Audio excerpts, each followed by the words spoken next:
ಅಥವಾ ಸೇಡಂನಲ್ಲಿ ಏನಾಗಿತ್ತು ಅಂತ ಸೂಕ್ಷ್ಮವಾದ ಪರಿಸ್ಥಿತಿ?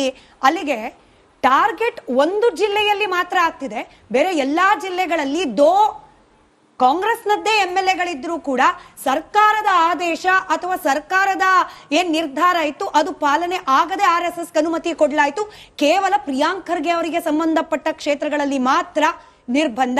ಹಿಂಗಿದನ್ನು ಯಾಕೆ ವಿಶ್ಲೇಷಣೆ ಮಾಡಬಾರ್ದು ಅನ್ನೋ ಅನುಮಾನ.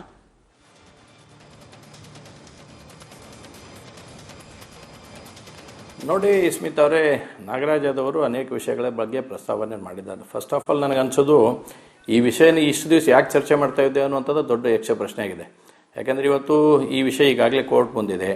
ಅದ್ರ ಜೊತೆಗೆ ನಾನು ಹೇಳೋದಷ್ಟೇ, ಇಡೀ ರಾಜ್ಯದಲ್ಲಿ ಕೇವಲ ಚಿತ್ತಾಪುರದಲ್ಲಿ ಮಾತ್ರ ಇವತ್ತು ಪಥಸಂಚಲನ ನಡೆದಿಲ್ಲ. ರಾಜ್ಯದ ಎಲ್ಲಾ ಪ್ರಮುಖ ನಗರಗಳಲ್ಲಿ, ಗ್ರಾಮಗಳಲ್ಲಿ ಕೂಡ ಇವತ್ತು ಪಥಸಂಚಲನ ನಡೀತಾ ಇದೆ. ಎಲ್ಲಿ ಹುಬ್ಳಿಯಲ್ಲಾಯಿತು, there is no any issue. ಗದಗದಲ್ಲಾಯಿತು, there is no any issue. ಅಳ್ಳಾವರದಲ್ಲಾಯಿತು, ನೋ ಇಶ್ಯೂ. ಹಾವೇರಿ ಆಯಿತು, no issue. Why issue in Chittapur? ಇದು ಇವತ್ತು ಯಕ್ಷ ಪ್ರಶ್ನೆಯಾಗಿ ಎಲ್ಲರಿಗೆ ಕಾಡ್ತಕ್ಕಂಥದ್ದು. ವಿನಾಕಾರಣ ಇದನ್ನೊಂದು ದೊಡ್ಡ ಇಶ್ಯೂ ಮಾಡಿಕೊಂಡು ಅವ್ರ ಸಮಸ್ಯೆಗಳನ್ನ ರಾಜ್ಯದ one minute Yadav Nagaraj please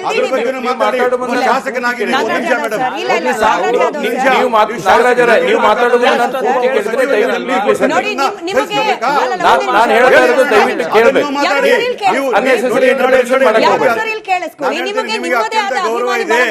Nagaraj ಅವರೇ, ನೀವು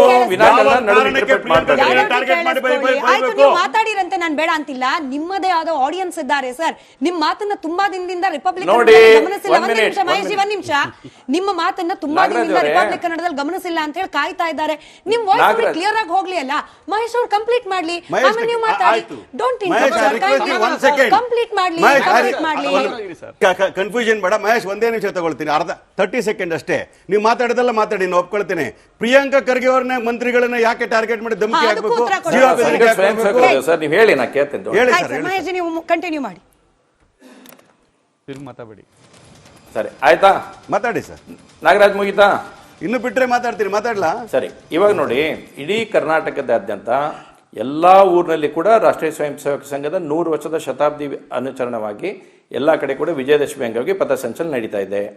ಎಲ್ಲಾ ಕೂಡ ಯಾವುದೇ ರೀತಿಯಾದಂತಹ ಒಂದು ಕಾಳಿನಷ್ಟು ಸಮಸ್ಯೆಗಳಿಲ್ಲದ ರೀತಿಯಲ್ಲಿ ಇವತ್ತು ಎಲ್ಲ ಕೂಡ ಬಹಳ ಯಶಸ್ವಿಯಾಗಿ ಸಂಘಟನೆ ನಡೆದಾವ. ಎಲ್ಲರೂ ಕೂಡ ಇದಕ್ಕೆ ಸಪೋರ್ಟ್ ಮಾಡಿದ್ದಾರೆ. ಇವತ್ತು ಕೇವಲ ಇದೊಂದು ಇಶ್ಯೂ ಆಗ್ತಾ ಇರೋದು ಚಿತ್ತಾಪುರದಲ್ಲಿ ಬಿಟ್ಟರೆ ಇನ್ನೆಲ್ಲಿ ಕೂಡ ಇಶ್ಯೂ ಅನ್ನೋಂತಿದ್ದಿಲ್ಲ. ಅಲ್ಲಿನೂ ಕೂಡ ನಮಗೆ ನ್ಯಾಯಾಲಯದ ಮೇಲೆ ವಿಶ್ವಾಸ ಇದೆ. ನ್ಯಾಯಾಲಯ ಸರಿಯಾದಂಥ ತೀರ್ಮಾನ ತಗೊಳುತ್ತೆ, ಆಗತ್ತೆ ಅನ್ನೋಂಥ ಸಂಪೂರ್ಣವಾಗಿರ್ತಕ್ಕಂಥ ವಿಶ್ವಾಸ ಇದೆ. ಒಂದನೇದು. ಎರಡನೇದು, ನಾನು ಹೇಳೋದು ನಾಗರಾಜ್ ಅವರೇ, ದಯವಿಟ್ಟು ಪ್ರಿಯಾಂಕಾ ಖರ್ಗೆ ಅವರಲ್ಲಿ ನಾನು ವಿನಂತಿ ಮಾಡ್ತೀನಿ, ಇವತ್ತು ಗೂಗಲ್ ಅಂತ ಕಂಪ್ನಿಗಳು ಕರ್ನಾಟಕ ಬಿಟ್ಟು ಹೊರಗಡೆ ಹೊಂಟಿದ್ದಾವೆ, ಅದ್ರ ಬಗ್ಗೆ ಯೋಚನೆ ಮಾಡ್ರಿ. ರಾಜ್ಯದಲ್ಲಿ ಸಾಕಷ್ಟು ಸಾವಿರಾರು ಸಮಸ್ಯೆಗಳು ತಲೆದೋರ್ತಾ ಇದಾವೆ, ಅದ್ರ ಬಗ್ಗೆ ಯೋಚನೆ ಮಾಡ್ರಿ. ಇವತ್ತು ಗುಂಡಿ ಮುಚ್ಚಿಸಲಕ್ಕ ಆಗ್ಲಾರ್ದಂತ ಪರಿಸ್ಥಿತಿ ಒಳಗೆ ಸರ್ಕಾರ ಬಂದಿತ್ತೈತಿ, ಅದ್ರ ಬಗ್ಗೆ ಯೋಚನೆ ಮಾಡ್ರಿ. ಯಾಕಿದೊಂದು ಪಥಸಂಚಲನ ಅಂತೇಳಿ ಇಡೀ ರಾಜ್ಯ ತಗೊಂಡು ಪ್ರಿಯಾಂಕಾ ಖರ್ಗೆ ಅವರು ಯಾಕೆ ಅದನ್ನ ಮಾಡಕೊಂಡಿದ್ದಾರೆ? ಇವತ್ತು ಪಕ್ಕದ ರಾಜ್ಯ ಗೂಗಲ್ ಕಂಪ್ನಿಯನ್ನು ಎತ್ಕೊಂಡೋಯ್ತು, ನೋಡ್ಕೊಂತ ಕುಂತ್ರೆ IT-BT ಮಿನಿಸ್ಟರ್ ಆಗಿ ಇವತ್ತು ಅದ್ರ ಬಗ್ಗೆ ಒತ್ತಡ ಕೊಡಬೇಕಾಗಿತ್ತಲ್ಲ. ಅದಕ್ಕಿಂತ ಹೆಚ್ಚಿಗೆ ನಮ್ದು ಪಂಥ ಸಂಚಲನ ನಿಂದಿಸೋದೇ ಇಂಪಾರ್ಟೆಂಟ್ ನಿಮ್ಗೆ. ಹಾಗಾದ್ರೆ ಅದ್ರ ಬಗ್ಗೆ ಯೋಚನೆ ಮಾಡಿ. ಅದನ್ನ ಯಾವ ರೀತಿಯಾಗಿ ಸಮಸ್ಯೆಗಳನ್ನ ಬಗೆಹರಿಸಬೇಕು. ನಾನು ಒಂದ್ ನಿಮಿಷ, ಮಹೇಶ್ ಅವರೇ ನೀವು ಕಂಪ್ಲೀಟ್ ಮಾಡಿರಂತೆ. ಒಂದೇ ಒಂದ್ ಸೆಕೆಂಡ್ ನೀವು ಕೇಳೋದು, ನಾನ್ ಕೇಳುದು ಯಾವ ಕಾರಣಕ್ಕೆ ಅವ್ರ ಮೇಲೆ ಜೀವ ಬೆದರಿಕೆ, ಅದಕ್ಕೆ ಉತ್ತರ ಕೊಡಿ. ಹೊರತು ಗೂಗಲ್ ಬಗ್ಗೆ ಆಮೇಲೆ ಮಾತಾಡೋಣ, ಇನ್ಫ್ರಾಸ್ಟ್ರಕ್ಚರ್ ಬಗ್ಗೆ ಆಮೇಲೆ ಮಾತಾಡೋಣ. ಅವರು IT-BT ಮಂತ್ರಿ ಆದ್ಮೇಲೆ ಎಷ್ಟು ಫಂಡ್ ತಂದಿದ್ದಾರೆ, ಎಷ್ಟು ಇನ್ವೆಸ್ಟ್ಮೆಂಟ್ ಆಮೇಲೆ ಮಾತಾಡೋಣ. ಯಾಕೆ ಆ ಮಂತ್ರಿ ಮೇಲೆ ಅಷ್ಟೊಂದು ಟಾರ್ಗೆಟ್ ಮಾಡ್ತಾ ಇರ್ತಕ್ಕಂಥದ್ದು? ಅವರ ಜೀವ ತೆಗಿಲಿಕ್ಕೆ ಯಾಕೆ ಪ್ರಯತ್ನ ಮಾಡಿರ್ತಕ್ಕಂಥ ಹಲವಾರು ಬಾರಿ.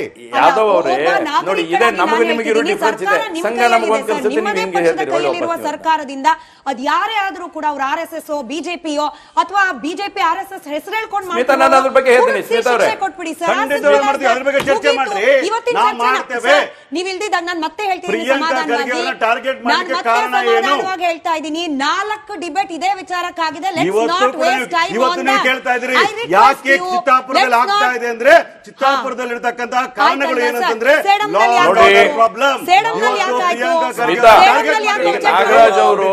ನಾಗರಾಜ್ ಅವರು ಇದಕ್ಕೆ ಸೊಲ್ಯೂಷನ್ ಬಂದಿದ್ದಲ್ಲ. They want to create a problem. That's why ಅವ್ರ ಇಶ್ಯೂನೇ ಇದೆ. Congress party agenda is very clear. They want to create a problem, sir. They are not followers. ಮುಂದುವರಿಸಿ ಸರ್, ಮುಂದುವರಿಸಿ ನೀವು.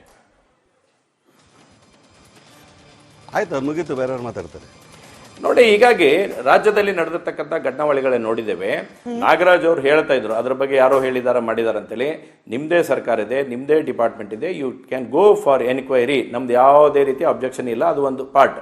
ಬಟ್ ನಾನ್ ಕೇಳೋದು ನಾಗರಾಜ್ ಅವರೇ, ನಾಗರಾಜ್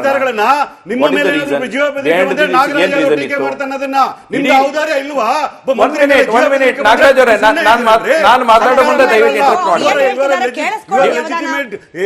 ಒನ್ ಮಿನಿಟ್. ನಾಗರಾಜ್ ಅವರೇ, ನಾಗರಾಜ್ ಅವರೇ, 1 minute ಕೇಳಿ. ಎಲ್ಲಾ ಕಡೆ ಒಂದೇ ನ್ಯಾಯ ಕೊಡಿ. 1 minute, Nagaraj. No, I am not criticizing. I am telling you truth ಏನಿದೆ ಅನ್ನೋದನ್ನ ಮಾತ್ರ ನಿಮ್ಗೆ ಹೇಳುವಂತ ಪ್ರಯತ್ನ ಮಾಡ್ತಿದ್ದೀನಿ. ಯಾರು ಜೀವ ಬೆದರಿಕೆ ಹಾಕಿದಾರೋ ನೋಡಿ, 1 minute, ನಾಗರಾಜ್ ಅವರೇ. ನೀವು ಕಾನೂನಿನ ಪರವಾಗಿ ಇವತ್ತು ನಾಗರಾಜ್, ನಾನು ಬಹಳ ಕ್ಲಿಯರ್ ಆಗಿ ಸ್ಪಷ್ಟವಾಗಿ ಹೇಳ್ತಾ ಇದ್ದೀನಿ. ಹಾಗಾದ್ರೆ ಧರ್ಮಸ್ಥಳದಲ್ಲೇ ಘಟನೆ ನಡೀತಲ್ಲ, ನೀವೆಂದಾದ್ರೂ ಒಂದ್ ದಿವಸ ಕ್ರಿಟಿಸೈಸ್ ಮಾಡಿದ್ರಾ? 100% ಯಾರು ಕಾನೂನು ಕೈ ತಗೊಂಡ್ರೆ ಯಾರು ಒಬ್ಬರ ಮಾಡಿದ್ರೆ ಯಾರು ಕ್ರಿಟಿಸೈಸ್ ಮಾಡಿದ್ದಾರೆ?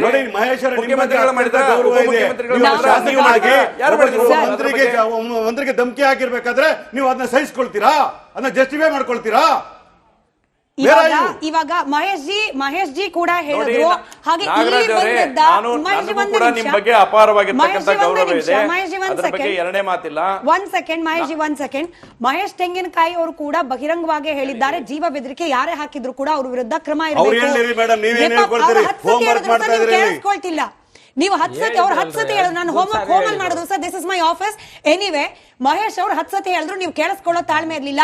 ಇದೇ ವೇದಿಕೆಗೆ ಬಂದಿದ್ದ RSS ನವರು ಕೂಡ ಸರ್, RSS ನವರು ಹೇಳಿದ್ದಾರೆ, ಅದು RSS ನ ಕಾರ್ಯಕರ್ತರಾಗಿದ್ರು ಕೂಡ ನಾವು ಯಾವುದೇ ರೀತಿ ಬೆಂಬಲ ಕೊಡೋದಿಲ್ಲ. ಒಬ್ಬ ಸಚಿವರಿಗೆ ಜೀವ ಬೆದರಿಕೆ ಹಾಕ್ಲಿಕ್ಕೆ ಯಾವನಿಗೂ ಕೂಡ, ಇದೇ ಪದ ಸರ್, ಸಿಂಗ್ಯುಲರ್ ಅಲ್ಲಿ ಹೇಳಿದ್ದಾರೆ, ಯಾವನಿಗೂ ಕೂಡ ಅಧಿಕಾರ ಇಲ್ಲ. He told us 10 times. Let's move on. ನಮ್ ಜೊತೆಯಲ್ಲಿ ಬಹುಶಃ ನನಗೆ ಮಾಹಿತಿ ಬರ್ತಿರೋ ಪ್ರಕಾರ ಕಲಬುರಗಿಯಿಂದ RSS ಜಿಲ್ಲಾ ಸಂಚಾಲಕರು ಅಶೋಕ್ ಪಾಟೀಲ್ ಅವರು ಜಾಯಿನ್ ಆಗಿದ್ದಾರೆ ಅಂತ ಹೇಳಿ. ಸರ್ ನಮಸ್ಕಾರ. ನಮಸ್ಕಾರ, ಹೇಳಿ. ಇವತ್ತು ಕೋರ್ಟ್ ನಲ್ಲಿ ನಡೆದ ವಿಚಾರಣೆ, ಹಾಗೆ ಇದೇ ವಿಚಾರಕ್ಕೆ ಅಂದ್ರೆ ತಾವು ಹಾಕಿದ ಕೇಸ್ಗೆ ಸಂಬಂಧಪಟ್ಟಂತೆ ನಡೆದ ಹಿಂದಿನ ವಿಚಾರಣೆಯಲ್ಲಿ ಕೋರ್ಟ್ ನಲ್ಲಿ ಎಲ್ಲಾದ್ರೂ RSS ನ ಪಥಸಂಚಲನವನ್ನ ಚಿತ್ತಾಪುರದಲ್ಲಿ ನಿಷೇಧ ಮಾಡಬೇಕು ಅನ್ನೋ ರೀತಿಯಲ್ಲೇನಾದ್ರೂ ಕೋರ್ಟ್ ತನ್ನ ಒಪಿನಿಯನ್ ಅನ್ನ ಮಂಡಿಸಿದೆಯಾ?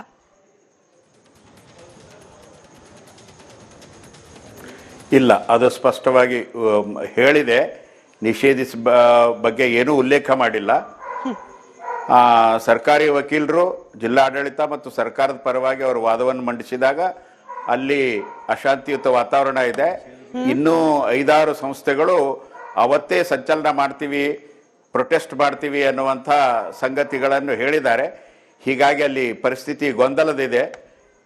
ಹಾಗಾದ್ರೆ ಯಾರು ಕೊಟ್ಟವರು ಅಂತ ಕೇಳಿದ್ರೆ, ಸರ್ಕಾರದ ವತಿಯಿಂದ ಯಾರ್ಯಾರು ಸಂಚಲನ ತೆಗಿತೀವಿ ಅಂತ ಹೇಳಿದ್ದಾರೆ, ಅವರ ಅರ್ಜಿ ಕೂಡ ಕೋರ್ಟ್ ಮುಂದೆ ಪ್ರೊಡ್ಯೂಸ್ ಮಾಡ್ಲಿಕ್ಕೆ ಆಗಲಿಲ್ಲ. ಅವರು ಬಾಯಿ ಮಾತಿನಿಂದ ಹೇಳಿದ್ರು 5-6 ಸಂಘಟನೆಗಳು ಅವತ್ತೇ ಮಾಡ್ತೀವಿ ಅಂತ ಹೇಳಿವೆ. ಅದಕ್ಕೆ ನಾವು ಸಂಘದ ಅರ್ಜಿನೂ ಕೂಡ ತಿರಸ್ಕರಿಸಿಲ್ಲ ಅಂತ ಹೇಳಿದ್ರು. ಅವರು ಇನ್ನೂ ವಿಚಾರಣೆಯಲ್ಲಿದೆ, ಅದಕ್ಕೆ ಇನ್ನೊಂದು ಸ್ವಲ್ಪ ದಿನ ಸಮಯ ಕೊಡಿ ಅಂತಂದು ಸರ್ಕಾರಿ ಅಭಿಯೋಜಕರು ಕೇಳಿದಾಗ ಕೋರ್ಟ್ ಹೇಳ್ತು, ಹಾಗೆ ಇನ್ನೆಷ್ಟು ದಿವಸ ಮುಂದೆ ಹಾಕ್ತೀರಿ ನೀವು? ಎಲ್ಲರನ್ನು ಸೇರಿಸಿ ಒಂದು ಶಾಂತಿ ಸಭೆಯನ್ನು ಮಾಡಿ, ಬಹುಶಃ ಅದಕ್ಕೆ ಹಿಂದೆ ಮುಂದೆ ನೋಡಿ ಕಡೆಗೆ 28ನೇ ತಾರೀಕಿಗೆ ಶಾಂತಿ ಸಭೆ